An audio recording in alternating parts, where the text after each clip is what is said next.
So Dubai ஆட்டோட்ரோம் சர்க்யூட்டில் நம்ம ஏகேவோட race பார்த்தீங்கன்னா நடந்துட்டு இருக்குது. இது 24 ஹவர் சீரிஸ். இந்த சீரிஸ்க்கான மெயின் ரேஸ் நாளைக்கு நடக்க போகுது. அதுக்கான குவாலிஃபிகேஷன் பார்த்தீங்கன்னா இன்னைக்கு போயிட்டு இருக்கு பயங்கரமா.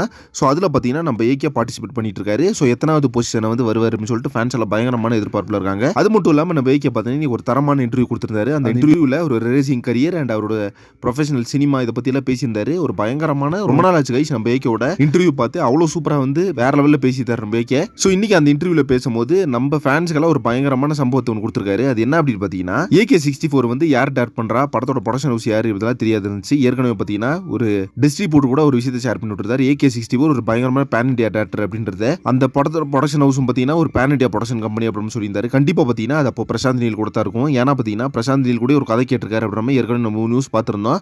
ஸோ அந்த கதை வந்து நம்ம ஏகே ரொம்ப பிடிச்சி அதை டெவலப் பண்ணி சொல்லியிருந்தாரு அப்படின்ட்டு. அதை பார்த்தீங்கன்னா DT Next மேக்ஸின் அதுலயும் ஷேர் பண்ணி விட்டுருந்தாங்க. அப்போ AK-64 பொறுத்தவரை கண்டிப்பாக பிரசாந்த் நீல் தான் அப்படின்ற மாதிரி நான் நினைக்கிறேன். ஏன்னா பார்த்தீங்கன்னா அக்டோபர் 2025 to மார்ச் வரைக்கும் ஷூட்டிங் இருக்கு அப்படின்ற மாதிரி ஒரு அப்டேட் கொடுத்திருக்காரு கைஸ். எல்லாருமே என்ன ஷேர் பண்ணிட்டு இருந்தாங்க அப்படின்னு பார்த்தீங்கன்னா ஏகே இதுக்கு மேலே சினிமாக்கே வர மாட்டாரு, ஒரு ஃபுல்லா ரேசிங் கரியருக்குள்ள போயிட்டாரு அப்படின்ற மாதிரி சொன்னாங்க. பட் இப்போ பார்த்தீங்கன்னா அதை வந்து பிரேக் பண்ற வகையில் நம்ம ஏகே பார்த்தீங்கன்னா அடுத்த படத்தோட ஷூட்டிங் வந்து எனக்கு அக்டோபர்ல இருக்கு அப்படின்ற மாதிரி சொல்லியிருக்காரு. ஸோ இந்த நியூஸ் தான் பார்த்தீங்கன்னா இப்போ பயங்கரமா ட்ரெண்ட் ஆயிட்டு சோஷியல் மீடியாவில். இதை பத்தி உங்க ஒப்பீனியன் என்ன அப்படின்றத கம்பஸ்ல மறக்காம மென்ஷன் பண்ணுங்க. நெக்ஸ்ட் ஒன்று சேவ் பண்றேன். Thank you friends.